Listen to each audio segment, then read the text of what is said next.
மெயினா America for Americans. அமெரிக்கர்களுக்கு. ஆமா. வெளியிலிருந்து வந்தவன அமெரிக்கர்கள் வேலையை பிடிங்கி கொண்டார்கள். இவர்களை விரட்ட வேண்டும். டெரரிஸ்டா இருந்தா அவனுக்கு ஹேண்ட் கேப்பு காலெல்லாம் போட்டெல்லாம் வரலாம். இவன் டெரரிஸ்ட் கிடையாது. குதிரை விழுந்தது இல்லாம குழி பறித்தது அப்படிங்கிற மாதிரி இன்னும் என்ன பண்ணா பணமாவே நான் எடுத்துக்குவேன். 51வது ஸ்டேட்டா கனடாவை இது பண்ணுவேன். எலான் மஸ்கா இருக்கட்டும், பஃபட்டா இருக்கட்டும், பில் கேட்ஸா இருக்கட்டும், யாரா இருந்தாலும் எக்கனாமிக்ஸ் தான் ஃபர்ஸ்ட். இங்க எக்கனாமிக்ஸ் லாஸ்ட். இந்த வீடியோவை உங்களுக்கு வழங்குபவர்கள் Paysys Pay, secure digital payments with multiple features and great success rate. Bhoj Tamil நேயர்களுக்கு வணக்கம். இன்றைய சந்திப்பில் நம்மோடு பேராசிரியர் முனைவர் திரு சிவபிரகாசம் அவர்கள். அவரை அன்போடு வரவேற்கிறோம். சார் வணக்கம். வணக்கம். அமெரிக்க அதிபராக திரு ட்ரம்ப் அவர்கள் கடந்த மாதம் பதவியேற்ற பிறகு அங்கு அவர் வெளியிடக்கூடிய அந்த அறிவிப்புகள், அந்த அதிரடி நடவடிக்கைகள், இது எல்லாமே உலகம் முழுக்கவே ஒரு பெரிய பேசு பொருளாக மாறிட்டு இருக்கு. குறிப்பாக அந்தந்த நாடுகள் தங்களுக்கு உண்டான சில விஷயங்களில் அமெரிக்கா எடுக்கக்கூடிய நடவடிக்கைகள் குறித்து விமர்சனங்களில் முன்வைத்திருக்கு. இந்தியா அதை மாதிரி பெரிய விமர்சன பார்வை இதுவரைக்கும் முன்வைத்த மாதிரி தெரியல. ஆனால் குறிப்பாக உங்கள்கிட்ட நான் கேட்க வரும்போது இந்த குடியுரிமை சார்ந்த விஷயங்களில் திரு ட்ரம்ப் எடுத்து வரக்கூடிய இந்த நடவடிக்கைகள், அந்த நடவடிக்கை அப்படிங்கிறது அமெரிக்காவை பொறுத்தளவில் நல்லது அப்படின்னு நினைக்கிறீங்களா? இந்தியாவிற்கு இதனால என்னென்ன பாதிப்புகள்? திடீர்னு ஒரு ஆன்சர்னு விடைன்னு சொல்லலாம். சரி. இன்னொன்று ஸ்ட்ரக்சரலாக அந்த பொருளாதார சமூகம், அந்த நாட்டினுடைய உருவாக்கம், இதன் அடிப்படையில் ஒன்று பேசுறது ஒன்று இருக்கு. சரி. இப்போ நம்ம நேர்காணலில் இப்போ இவர் வெற்றி அடைவாரா இல்லையா, அவர் நோக்கம் என்ன அப்படின்னு பார்த்தோம்னா நம்ம சொல்லிடலாம்.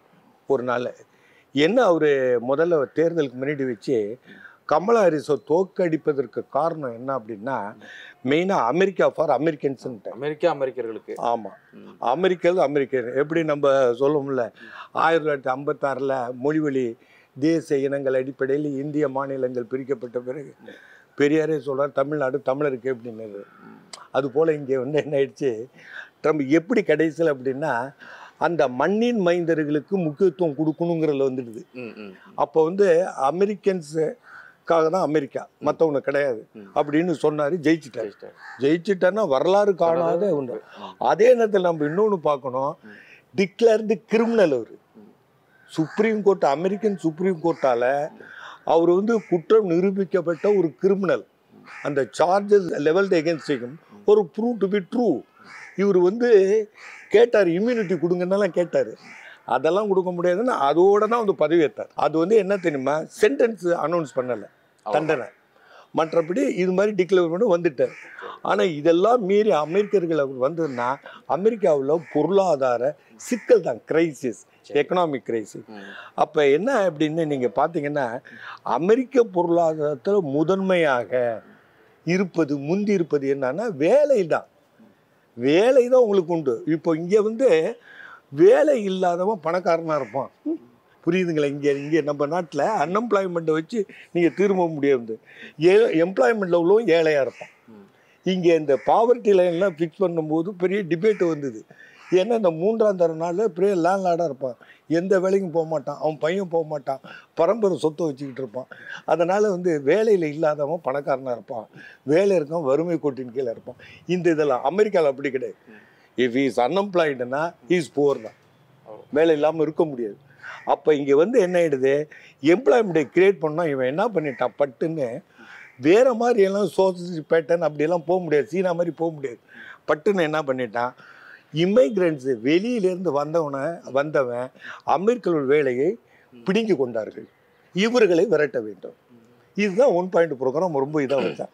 வேறு பொருளாதார சீர்திருத்தம் அதுக்கெல்லாம் இதில் இன்னொன்று என்ன பார்க்கணும் அப்படின்னு சொன்னால், இந்த தேர்தலில் 24 தேர்தல் நடக்கும்போது நியூயார்க்கு, வாஷிங்டன்லாம் ஆர்எஸ்எஸ், பிஜேபி எல்லாம் முழுக்க பின்னாடி யார் பின்னாடி நின்னாங்க அப்படின்னா ட்ரம்ப் பின்னாடி நின்னாங்க.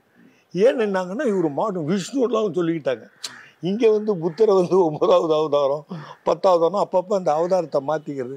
அது மாதிரி பிழைப்புக்காக இவருக்கு என்ன பண்ணாங்க, அமெரிக்காவில் நல்லா எப்படி பார்த்தீங்க அப்படின்னா ஜெயித்தாலும் தோத்தாலும் இந்தியன் வர மாதிரி இருக்குது. இப்போ இங்கே பார்த்தீங்க அப்படின்னா உஷான்ட்டாங்க. உஷான்னா இன்னைக்குள்ள வைஸ் பிரசிடென்ட் ஒய்ஃப், நம்ம சென்னையை சார்ந்தவங்க, அவங்க தான். அடுத்து அங்கே தோத்தா வந்து கமலா ஹாரிஸ், ஜெயிச்சா அவர். இந்த மாதிரியான பொசிஷன் ஸ்ட்ரக்சர்லேயே பவர் ஸ்ட்ரக்சர்லேயே போயிட்டாங்க. அப்படி பார்க்கும்போது இவன் என்ன ஒரே அடி அடித்தான்னா, இவெல்லாம் இமிக்ரெண்ட்ஸு. அப்போ அமெரிக்கன்ஸ் ஒன்று ஒயிட் ரேசிஸ்ட்டை வச்சுட்டாரு.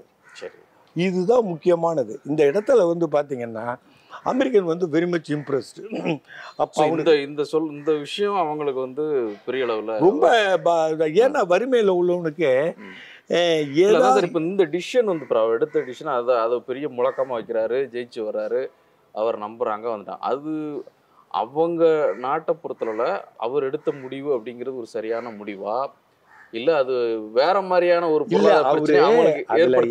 என்ன கவனிக்கணும்னா, தேர்தல் வாக்குறுதியா கொடுத்தாரு, அதை நிறைவேற்றாரு. அமெரிக்கன்ஸ் ஓட்டு போட்டாங்களே, நீங்க எல்லா வகையிலையும் போட்டு. அது மட்டும் இல்ல, கீழ் சபை மேல் சபை. மேல் சபைங்கிறது செனட்டு, கீழ் சபைன்னா ஹவுஸ் ஆஃப் ரெப்ரசன்டேட்டிவ், பிரதிநிதி, ரெண்டுலேயும் மெஜாரிட்டி இருக்கிறார். அது மட்டும் இல்லை, இப்போ வந்து என்ன ஆயிடுச்சு, இப்போ ஸ்டே வாங்குறதுக்கு எல்லாம் போட்டாங்க, ஸ்டே கொடுத்துருக்கான். எப்படின்னா ஒரு 22 ஸ்டேட்லேருந்து கொடுத்துட்டாங்க. என்னன்னா பர்த் ரைட்டு சிட்டிசன்ஷிப்பு அப்படிங்கிறது violation of American constitution. American கான்ஸ்டிடியூஷனோட 14வது 15வது அமெண்ட்மெண்ட்டு 1868 கொண்டுகிட்டு வந்தது.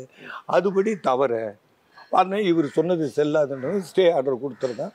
ஒரு பிப்ரவரி 20, 15, 19 அப்படியெல்லாம் சொல்லி அதை பற்றியெல்லாம் நமக்கு நல்லா தெரியும்.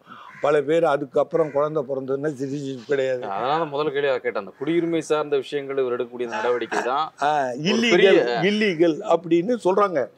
இவர் என்ன சொல்லிட்டார் அப்படின்னா, 1868, அதாவது அப்ரஹாம் லிங்கன் 1865 இறந்துடுறாரு. அப்போ வந்து தெற்கு இதெல்லாம் வந்து சிவில் வார்லாம் வந்து இவங்க எஸ்டாப்ளிஷ் பண்ணிடுறாங்க, அடிமை ஒழிக்கப்பட்டது. அப்போ என்ன பண்ணுறாங்க, ஒரு அமெண்ட்மெண்ட் கொண்டு வராங்க. அமெரிக்க அரசியலமைப்பு சாசனத்தில் ஒரு திருத்தம் 14, 15. அதன்படி எப்படின்னா, இந்த நியூக்ரோக்கள் ஆப்பிரிக்கன் அமெரிக்கன்ஸ் வந்தாங்கல்ல அடிமையா, அவங்க குழந்தைகளுக்கும் குடிமுறை உண்டு அப்படிங்கிறதா அது. அதை ட்ரம்ப் கோட் பண்ணுறாரு. நாங்கள் குடியுரிமை உண்டுங்க, அவங்களுக்கு தான் உண்டு, பிறகு வர்றவங்களுக்கு எல்லாத்துக்கும் உண்டு, கண்டுக்காமல் இருந்துட்டாங்க. இப்போ கூட நீங்கள் பார்த்தீங்கன்னா இந்த டம்கின்னு சொல்லி டாங்கின்னு சொல்லிட்டு ஒரு ரூட்டு, கடுமையான ரூட்டு, மெக்சிகோவிலேருந்து சொல்கிறோம் எல்லாம் வந்து போனான்னு.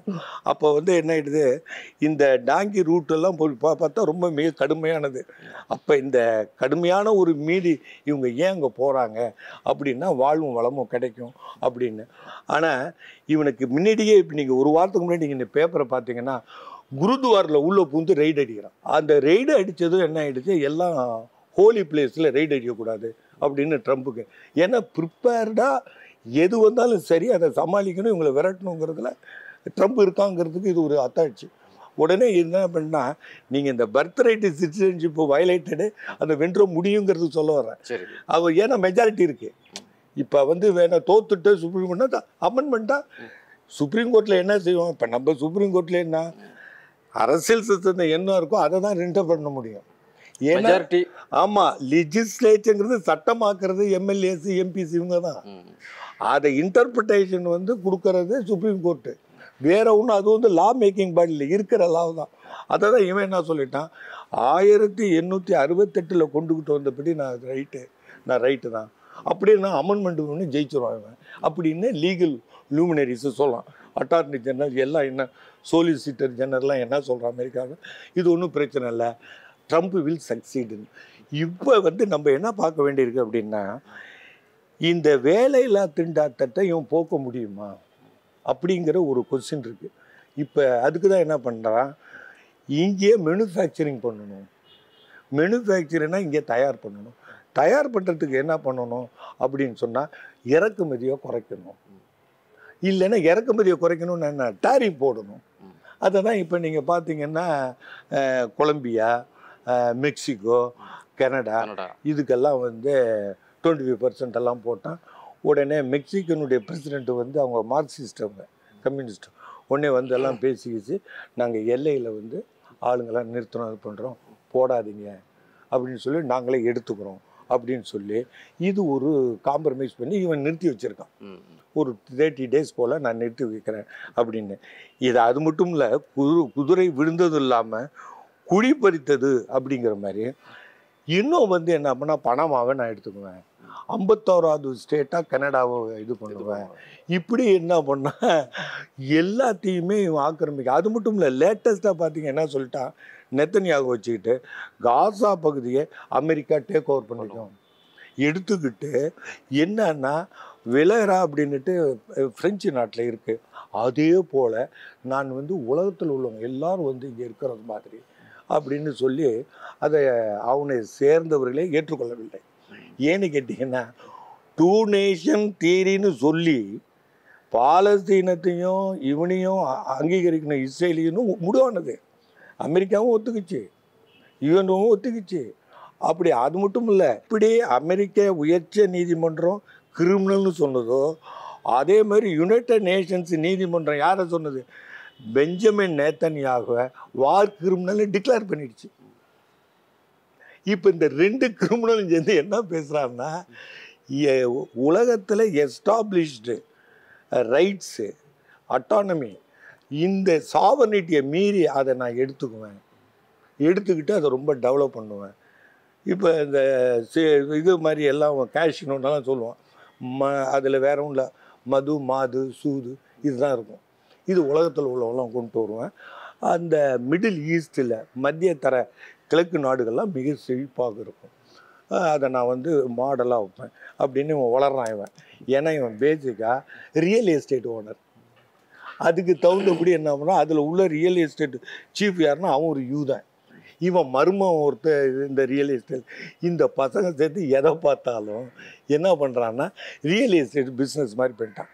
சரி, இப்போ நம்ம இந்தியாவில் இன்னைக்கு நேற்று நடந்த அதுதான் சார் மெயினாக வந்து அந்த நாடு கடத்தக்கூடிய அளவில் நடவடிக்கைகள், அது சட்டவிரோதமாக கூடிய அது அதில் ஒரு நீ பார்த்தீங்கன்னா கிட்டத்தட்ட ஒரு 104 பேர்.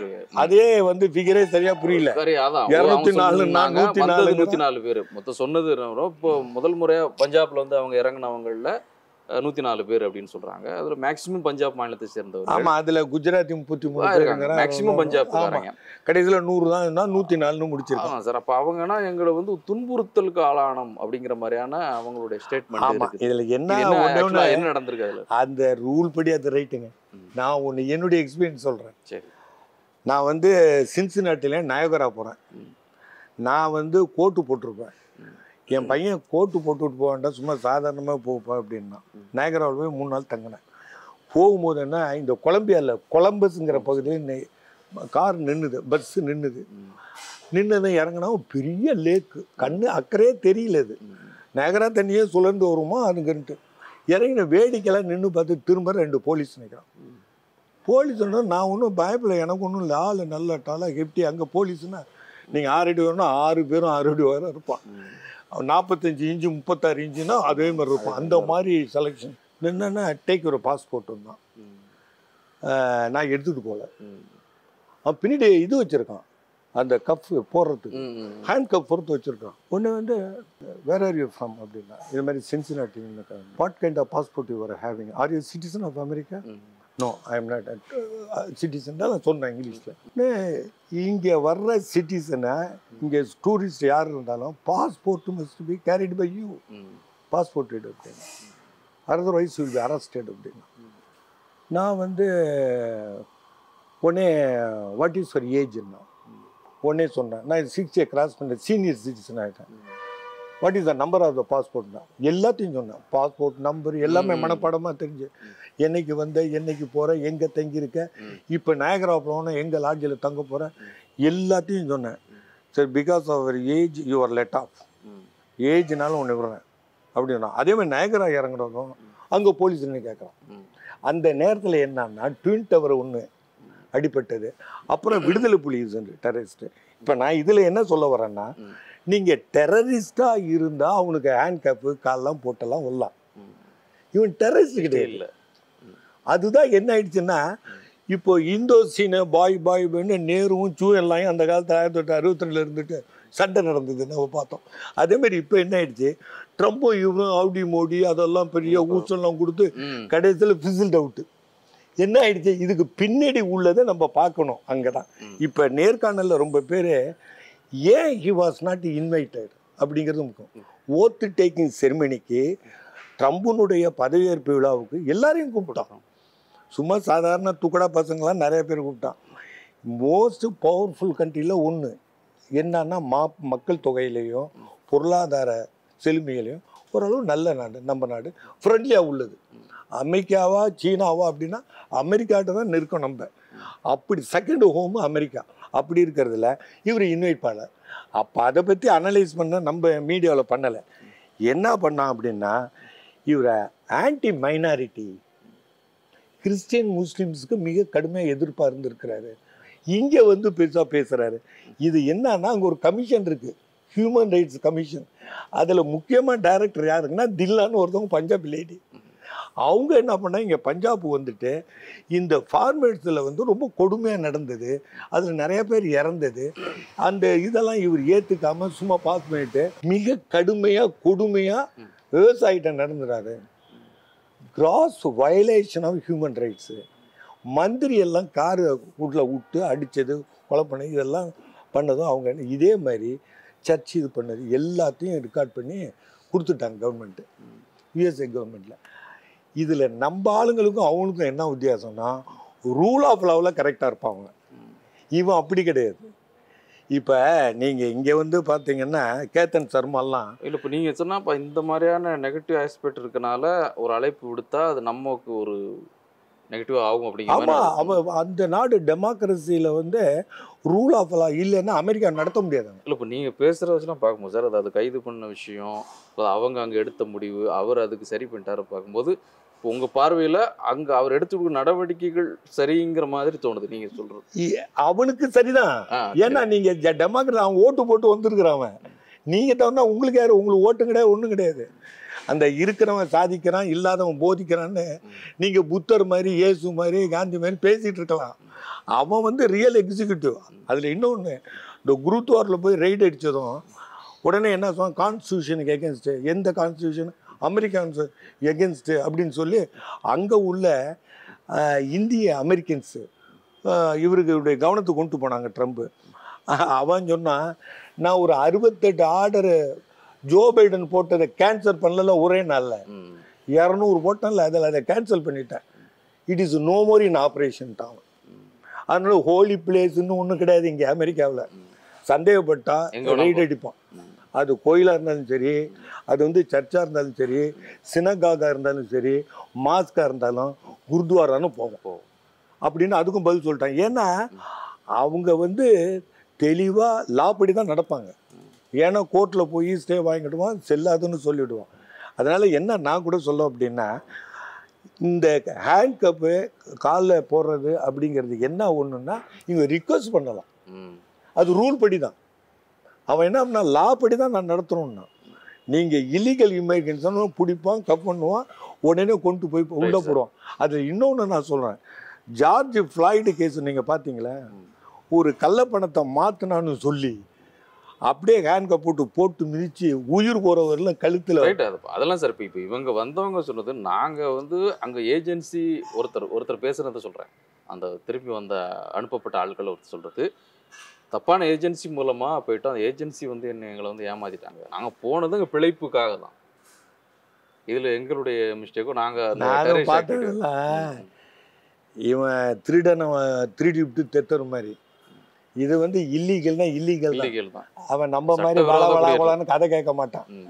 நோ பார்க்கிங்கில் நோ கார் பார்க்கிங்கில் கார் நிறுத்தினியா இல்லையா, நிறுத்தின ஃபைன் கட்டிட்டு போ, கட் கிளியர்டு.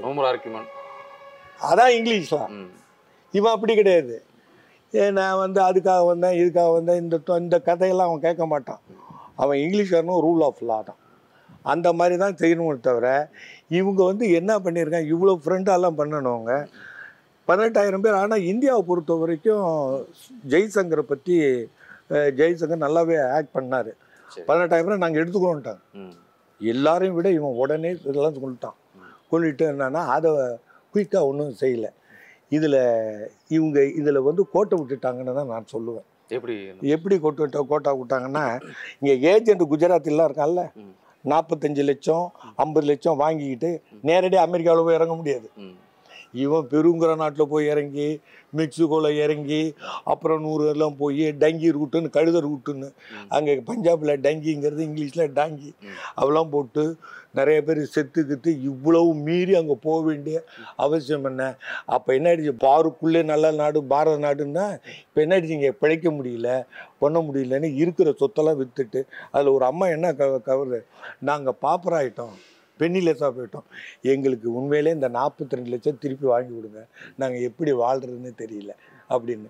அவன் என்ன பண்ணான், அங்கே பொம்பளைங்க இருந்திருக்காங்க, அவன் பஞ்சாபி இருந்திருக்கிறான், குஜராத்தி இருந்திருக்கிறான், பையன் 4 வயசு குழந்தை இருந்திருக்கான், சரியாக சாப்பிடப்போ கூட அவுத்து விடலை, ஒன்றுக்கு போக விடலை, வெளியே போக விடலை. இதெல்லாம் கொடுமையானது. இது என்ன நான் முதல்ல ஆரம்பிக்கும் போது சொன்னேன் அப்படின்னா, இவங்க டெரரிஸ்ட் இல்லை, அப்போ செய்திருக்கலாம். ஆனால் land of the law of the லேண்டுங்கிறாங்க. எங்களுக்கு நாங்கள் யாராக இருந்தாலும் வயலேஷன் அப்படின்னா அதுக்கு தான் இந்த ஜார்ஜ் ஃப்ளாய்டெல்லாம் சொன்னேன். ஜார்ஜ் ஃப்ளாய்டும் இருக்கும், என்னக்கிட்ட கூட அந்த இப்போ இது பாஸ்போர்ட் நம்பரு நம்ம என்னைக்கு வந்தேன், என்னைக்கு திரும்பி போகிறேன் எல்லா ஃப்ளைட்லேருந்து நான் சொன்னதுனால ஒரு இதுக்கு விட்டான். ஓகே. இப்போ சார் இந்த அதிரடி நடவடிக்கை உள்ளமா இந்தியர்களை அனுப்புறது இந்த மாதிரியான விஷயங்கள் ஒரு பெரிய நம்பர்ஸில் வெளியே வர்றாங்கல்ல, அவங்களோட அந்த ஒர்க்கு கல்ச்சரில் அந்த ஒர்க்கு என்வரான்மெண்ட்டை ஒரு பாதிப்பு ஏற்படுத்தாதா இமிடியேட்டாக அந்த மாதிரியான விஷயங்கள் செய்யும்? இவங்க H1Bல போகல. அதில் என்ன முதல்லன்னா இல்லீகல் அப்படின்னா அவங்க லீகலாக போனால் எஜுகேட்டடாக இருப்பாங்க. அதுவும் எஜுகேட்டடு, அது ஸ்கில்டு ஒர்க்கர்ஸ் நம்ம போகிறப்ப. இப்போ நம்ம வீட்டிலலாம் எல்லார் வீட்லேயும் இருக்கிறாங்க. இப்போ நம்ம வீட்டில் 2 பேர் இருக்கா, நான் 7 ட்ரிப்பு அமெரிக்காலாம் போயிருக்கேன். லீகலாக ஒன்றும் பிரச்சனை இல்லை, எதுவுமே கிடையாது. இப்போ போய் நம்ம டூரிஸ்ட் விசாவில் பேரண்ட் போகிறோம்னா எனக்கு முத 6 மாதம் கொடுத்தான், நான் 2 மாதத்துல திருப்பி வந்துட்டேன். நீங்கள் சொன்ன டேட்டுக்கு அப்புறம் ஒரு நாள் கூட இருக்கக்கூடாது, நீங்கள் பிளாக் மார்க் ஆகிடும். அங்கே கரெக்டாக பார்ப்பான் பாஸ்போர்ட்டில். அதுக்கப்புறம் நீங்கள் பாஸ்போர்ட்டே வாங்க முடியாது. நீங்கள் வந்து 10ஆம் தேதி திரும்பி வரேன்னா 10ஆம் தேதியை விட்டு வந்துடும். நீங்கள் 11ஆம் தேதி இருந்து 12ஆம் தேதி எல்லாம் சொன்னால் மெடிக்கல் சர்டிஃபிகேட்டு அது அக்செப்டபுள் அன்அக்செப்டபுள்னு இருக்கேன். அதனால் என்னையை பொறுத்த வரைக்கும் நம்ம ஆட்களுக்கு இந்தியன்ஸ் எப்படின்னா ரூல் ஆஃப் லான்னா என்ன தெரியாது. பிரைம் மினிஸ்டர்லேருந்து பியூன் வரையிலும் ரூல் ஆஃப் லா தெரியாது. அங்கே எப்படின்னா ரூல் ஆஃப் லான்னா அந்த நாட்டாளுக்கு அவன் பணக்காரலானா இருக்கலாம், பெரிய கோடீஸ்வரனாக இருப்பான். பக்கத்தில் இலான் மஸ்க் வச்சுருக்கான் பாருங்க. அதான் அதுக்கு அடுத்து அந்த இதுக்கு தான். இப்போ இந்த நடவடிக்கைகள், ட்ரம்போட நடவடிக்கைகள் இந்த அளவுக்கு இப்போ கடந்த முறையோட இந்த முறை ஏன் இந்த அளவுக்கு அதிரடி நடவடிக்கையாக இருக்குன்னா அதற்கு பின்புலத்தில் இருக்கிறது எலான் மஸ்க்கு, அவருடைய டீம். அந்த டீமு நிறைய வேலைகளை பார்த்துட்ருக்குறாங்க. ஸோ இந்த நடவடிக்கைகள் இந்தியாவிற்கு ஒரு பெரிய பாதிப்புகளை ஏற்படுத்தக்கூடிய வாய்ப்பு நிறைய இருக்குது அப்படிங்கிறது ஒரு இல்லை. இந்தியாவுக்கு வந்து இவங்க வந்து எக்கனாமிக்ஸ் இம்பார்ட்டன்ஸ் கொடுக்குறதே இல்லைங்க. அவன் எக்கனாமிக்ஸ் தான் முதல்ல கொடுப்பான். அவன் இலான் மஸ்காக இருக்கட்டும், பஃபட்டாக இருக்கட்டும், அவன் பில் கேட்ஸாக இருக்கட்டும், யாராக இருந்தாலும் எக்கனாமிக்ஸ் தான் ஃபஸ்ட்டு. இங்கே எக்கனாமிக்ஸ் தான் லாஸ்ட்டு. ஒன்றும் இல்லை, ஐஐடி ப்ரொஃபஸரு சீஃபு அவர் காமக்கூட்டி, அதை நம்ம சொல்கிறதுக்கே நமக்கு அவமானம் வெட்கக்கேடாக இருக்குது. என்ன சொல்கிறாரு, இது பசு மூத்திரத்தை குடிங்க அப்படிங்கிறாரு. அது குடித்தா அவர் குடிச்சிட்டு போகட்டும். மொரார்ஜி தேசாய் குடித்தார்.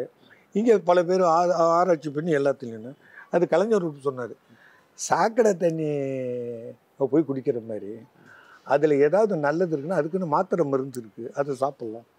இது போய் சாக்கடை தண்ணியை குடிச்சு தான் அதை சரிவாக்கணும்னு இல்லை அப்படிங்கிற மாதிரி. எதுக்கு நான் சொல்கிறேன்னா, இன்றைக்கி சயின்ஸ் அண்ட் டெக்னாலஜியில் ஒரே நாளில் $1 trillion லாஸ் அமெரிக்கன் ஷேர் மார்க்கெட்டில். அது எதனால் வந்துச்சு, டீப் சீக்குனால. சைனா டைம் நெருங்கவே முடியாது, இந்தியா நெருங்கவே முடியாது. அமெரிக்காவே என்ன பண்ணிட்டான், அவன் இவன் $10 போட்டால் அவன் $15 போடுறான். அது மட்டும் இல்லை, ரொம்ப பேர் என்ன புரிஞ்சிக்கல அப்படின்னு விவாதத்தில் வைக்கல அப்படின்னா, பின்னாடி சூர்தாரதாரியாக அமெரிக்கன்ஸு ஈஸ்ட் இந்தியா கம்பெனிலேருந்து வச்சுருந்த தெரியுமா, ஃப்ரீ ட்ரேடுன்னு வச்சுருந்தான், பழையடா வாணிபம்னு. அதை வச்சுக்கிட்டே என்னம்னா போட்டியில் எல்லோரும் வரணும், திறமை வளர்க்கணும்னு சொன்னான். இப்போ அதை எடுத்துக்கிட்டாங்க. டாரிஃப் போகிறான்னா என்ன அர்த்தம், நான் 1968-70 எம்ஏ பிரசிடென்சியில் படிக்கும் போது இன்டர்நேஷ்னல் எக்கனாமிக்ஸ் ஒரு அமெரிக்கன் எக்கானமிஸ்ட்டு எழுதின பிடி எல்ஸ்வொர்த்துன்னு, அதில் ஒரு சாப்டர் என்ன தெரியுமா, டாரிஃப் வர்சஸ் ப்ரொடெக்ஷன் இருக்கும். என்ன வேற ஒன்றும் இல்லை, அந்தந்த நாட்டு தொழிற்சாலையை பாதுகாக்கிறது, வெளிநாட்டு போட்டியிலேருந்து தவிக்கிறது, நம்ம நாட்டு பொருளை பாதுகாக்கிறதுக்கு வெளிநாட்டு பொருள் இறக்குமதி செய்தால் அது வரியை போடுறது, அதிகமாக விற்றா உள்நாட்டில் வாங்க மாட்டான், அதனால் நம்ம பொருளை வாங்குவான், நம்ம பணம் நம்மள்கிட்ட இருக்கும், இப்படியெல்லாம் பேசியிருந்தாங்க. இப்போ என்ன ஆயிடுச்சு, இவன் ஏன் டேரிஃப் போடுறான், 100% போடணும், எதுக்கு? இதில் இன்னொரு கோபம் இந்தியா மேலே என்ன கோபம்னா, இந்த பிரிக்ஸ் டாலரைசேஷன் சொல்லி உலக கரன்சியாக கோல்டு இருக்கிற இடத்துல டாலர் இருக்குது, அதை ஒழிக்கணும். ஏன் ஒழிக்கணும்னு இவனுக்கு கோவம் வந்தது அப்படின்னா, இந்த உக்ரைன் வாரில் மற்ற வாரில் என்ன ஆயிடுச்சுன்னா, இந்த ரஷ்யன் சொத்து கிட்டத்தட்ட $300 பில்லியன் ஃப்ரீஸ் பண்ணிட்டான் அமெரிக்கா பேங்குங்களை, சைனாவும் பண்ணிட்டான். இது மாதிரி இதை உக்ரைனை எதிர்க்கக்கூடிய நாடுகள் எல்லாத்தையும் பண்ணிட்டான். இவன்லாம் ஒன்று சேர்ந்தான், சரி இனிமேல் டாலரில் வியாபாரம் இல்லை, அவன் நாட்டு பணத்தை கொடுப்போம் வாங்குவோம் ஒத்துக்கோனால. அதில் இந்தியா இந்த 5 பேரில் Brazil, India, China, Russia, South ஆப்பிரிக்கான்னு இவெல்லாம் வந்து சேர்ந்தனும் சக்ஸஸ் ஆகிடுச்சு. என்ன ஆயிடுச்சு, ரூபானா கூட ரூபா கூட இவன் ஸ்விஃப்ட்னு வச்சுக்கிட்டு சிக்காகோவில் கமிஷன் அடிச்சுக்கிட்டு ஒன்றுமே இல்லாமல் சம்பாதிச்சான். அது மட்டும் இல்லை, இந்த dollar is not backed by gold. Dollar கொடுத்தா கோல்டு கொடுக்கணும்னு கிடையாது, எக்கச்சக்கமாக அடிச்சு இன்ஃப்ளேஷனில் போயிடுச்சு. இந்த சீக்ரெட்டு இப்போ தெரிஞ்சு போச்சு. இது 50 வருஷமாக பெட்ரோ டாலர்னு வச்சு அது வந்து 1974 2024 50 வருஷம் இருந்தது. அந்த 50 வருஷம் தான் கேன்சல் ஆகி இதில் ஈரானும் இவனோட சேர்ந்துக்கிட்டான், சவுதியும் சேர்ந்துக்கிட்டான். இப்போ டாலருடைய மதிப்பு குறைஞ்சி இவன் விவரேஷ் ஆகிட்டான். அதில் இந்தியா ஒன்னோட ரோலும் ரொம்ப முக்கியம். அப்போ தான் என்ன ஆயிடுச்சு, இவன் இந்தியாவை நட்பு நாடாக கருதவில்லை. இப்போ இந்த இருக்கிறவங்களாம் விரட்டுறதுக்கு என்ன ஆயிடுச்சுன்னா, நம்ம நாடை நம்ம பார்ப்போம்.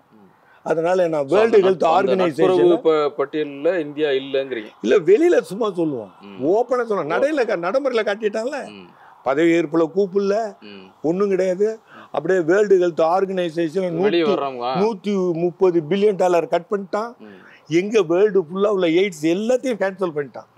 அதெல்லாம் பண்ண அவன் என்ன சொல்லிட்டான், என்னை விட பாப்புலேஷன் அமெரிக்காவை விட சைனா, அவன் கான்ட்ரிபியூஷன் வேர்ல்டு பேங்க்கு அந்த வேர்ல்டு ஹெல்த் ஆர்கனைசேஷன் குறைச்சலாக இருக்குது. நான் என் ஒய்ஃபுடைக்கு இந்த மாதிரி நேட்டாவில் உள்ளவனா அவன் பணத்தை கொடுக்கணும் ஆர்மி செலவு பண்ணுறதுக்கு, நான் செலவு பண்ண மாட்டேன். இந்த மாதிரி சண்டை கிடையாது, அங்கே நிறுத்திக்க, இங்கே ஊரில் நிறுத்திக்க. அமெரிக்கன் ஆர்மி எங்கேயும் போக மாட்டேன். இந்த 7th fleet, 6th fleet, 8th fleet இதெல்லாம் நோ பிஸ்னஸ். அமெரிக்காவில் உள்ளதை அமெரிக்காவை நான் பார்க்கணும், ஜிடிபியை இன்க்ரீஸ் பண்ணணும், America first in everything. Okay, அதுதான் அவங்களுடைய முழக்கமாக. இப்போ இந்த இடைப்பட்ட காலத்தில் பதவியேற்ற பிறகு பிரதமர் மோடிக்கும் அவருக்கும் ஒரு தொலைபேசி உரையாடல் நடந்தது அப்படிங்கிறத அஃபிஷியலாகவே சொன்னாங்க. அவர் அடுத்து போகிறாரு, இந்த மாதத்தில் இதில் போகிறாரு. இதுக்கிடையில் ஒரு உரையாடல் நடந்திருக்குது. இதை இந்த நெருக்கடியை சரி பண்ணுற மாதிரியான அந்த பயணமாக அது அமையும். நான் உங்களுக்கு சொல்கிறேன், ரொம்ப க்ரூடாக, ரொம்ப சாதாரணமாக. இவர் 2014 வந்ததுலேருந்து அன்னைக்கு வந்து நமக்கு வந்து ஜிடிபியில் நம்மளுடைய குரோத் எல்லாம் கிட்டத்தட்ட 15.3% இருந்தது. நம்ம நல்ல வளர்ச்சி, நல்ல பொருளாதாரத்தில். மன்மோகன் சிங்கெல்லாம் வந்தது 2004 14 வரையிலும். இவர் 14 வந்ததில் இன்னைக்கு 12.6. அது மட்டும் இல்லை, நினைவில் கொள்ள வேண்டியது என்னவென்றால், ஆங்கிலோ அமெரிக்கன் வெள்ளையர்களுடைய வரலாற்றில் முன்னேற்றத்தில் குறிப்பிடத்தகுந்த ஒரு அம்சம் என்னன்னா, ஒயிட் ஆஸ்திரேலியன் பாலிசின்னு, ஆஸ்திரேலிய வெள்ளையர்கள் கொள்கை அப்படின்னு. அது என்ன நடந்தது அப்படின்னா, சைனீஸும் இந்தியன்ஸும் ரயில் போடுறதுக்கு இதுக்கெல்லாம் நிறைய போனாங்க. அப்படின்னா சவுத்து ஆப்பிரிக்கா போனாங்க, இலங்கைக்கு தோட்டத்துலாம் போனாங்க. இங்கே ஆஸ்திரேலியாவில் மட்டும் என்ன பண்ணிட்டாங்கன்னா, வெள்ளையர்கள் தொழிலாளர்களாக இருக்கிறாங்க ரயில்வேயில், சைனாக்காரனும் இந்தியாவும் போகிறோம் அப்படின்னா, இவர்கள் எந்த நேரம் வேணாலும் டீயோ ஏதோ ஒன்று சாப்பிட்டு வேலை செய்வாங்க, நேரத்தை பற்றி பார்க்க மாட்டாங்க. ட்ரெஸ்ஸு, ஷூவு, ஹேட்டு, இந்த மாதிரி வேஸ்ட்டு கோட்டு இப்படியெல்லாம் கவனிக்க மாட்டாங்க. அந்த அளவுக்கு இவங்க எப்படி ஒர்க்கிங் கண்டிஷன் தான் செய்வாங்க. ஆங்கிலேயர் அப்படி இல்லை, ஹேட் இருக்கணும், கோட் இருக்கணும், ஷூட் இருக்கணும், ஷூ இருக்கணும், இப்படி. அது மட்டும் இல்லை, ஸ்டாண்டர்ட் ஆஃப் லிவிங் இருக்கணும், பக்கா டென்ட் இருக்கணும், ரயில்வேல எங்கே கண்ட இடத்துலாம் படுக்க மாட்டாங்க. அப்படிங்கும் போது என்ன ஆயிடுச்சுன்னா, இவனை ஏன் அழைச்சிட்டு போனா சீப் லேபர். இன்னைக்கு அமெரிக்காவில் அவனுக்கு ஒரு அமெரிக்கனுக்கு ஆவரேஜா $10,000 $15,000 நம்ம ஆளுக்கு $5,000 கொடுத்தா போதும். அதே மாதிரி அவன் என்ன பண்ணான், சைனீஸும் இந்தியன் லேபரர்ஸுக்கும் குறைச்ச கூலி கொடுத்து இவங்க வேலை செய்துருந்தாங்க. இதனால என்ன ஆயிடுச்சுன்னா அந்த கம்பெனிஸ் இது ரயில்வே கம்பெனிஸ் எல்லாம் சைனீஸும் இந்தியன்ஸும் ப்ரிப்பேர் பண்ணான். இதெல்லாம் அவன் என்ன பண்ணிட்டா, வெள்ளைக்கார முதலாளியா இருந்தாலும் இந்த தொழிலாளர்கள்லாம் ஒன்று சேர்ந்து இவன் வந்து சீப் லேபர் சைனீஸும் இந்தியன்ஸும் விட்டான்னா அவன் குறைச்ச வேலை செய்வான், இவன் லாபத்தை பார்ப்பான் முதல்ல. அங்கே வெள்ளை கருப்பெல்லாம் பார்க்க மாட்டான். அப்போ நம்மளுடைய வாழ்க்கை தரம் குறையும் அப்படின்னு சொல்லி இதை வந்து அலோ பண்ணக்கூடாது, இவ்வளவுதான் இருக்கணும்னு சொல்லி ஒன்று கொண்டுகிட்டு வந்தது வெள்ளை ஆஸ்திரேலியன் கொள்கைன்னு, ஒயிட் ஹவுஸ் பாலிசி. அதை நம்ம ஞாபகம் வச்சுக்கணும். அதாவது வெள்ளைக்காரர்கள் மற்றவர்களை பிளாக்ஸ் தான் வச்சிருக்கோம். நேர்வே வந்து கலர்டு பீப்புள் பிளாக் தான் வச்சிருக்கோம். ஒயிட்ல செய்யணும். நேர்வே பிளாக்கா வச்சு அலகாபாத்தில் கோல்ஃப் விளையாட்டுல மெம்பரா சேர்க்க மாட்டேன்ட்டான். அதனால என்ன அப்படின்னா ஒயிட்ஸ் நான் ஒயிட்ஸ்ன்னு பிரிக்கும்போது நமக்கு வந்து செகண்டரி தான், சிட்டிசன்ஸ்ன்னு கொடுத்தாலும் கூட இது உண்டு. அதனால இங்கே ஒன்று நினைப்பு வச்சுக்கணும். அதனால ஆகஸ்ட்னு ஒன்று வச்சிருக்கோம். ஆஸ்திரேலியா, கிரேட் பிரிட்டனு, யுஎஸ்ஏன்னு ஒயிட்ஸுக்கு மட்டும். இந்த G7 G20 இருந்தாலும் கூட இதை நீங்க மாதிரி அந்த வெள்ளைக்காரா தன்னுடைய நிற வெறின்னு சொல்லாம அந்த நிற இனம் தனிப்பட்டது உயர்ந்தது என்பதுல தன்னுடைய வாழ்க்கை தரம் இருக்கணும். அதனுடைய ரிஃப்ளெக்டா தான் இந்த ட்ரம்ப் நடவடிக்கை. இந்த வீடியோ உங்களுக்கு பிடிச்சிருந்தா லைக் பண்ணுங்க, ஷேர் பண்ணுங்க, கமெண்ட் பண்ணுங்க. மறக்காம OH தமிழ் சேனலுக்கு சப்ஸ்கிரைப் பண்ணுங்க.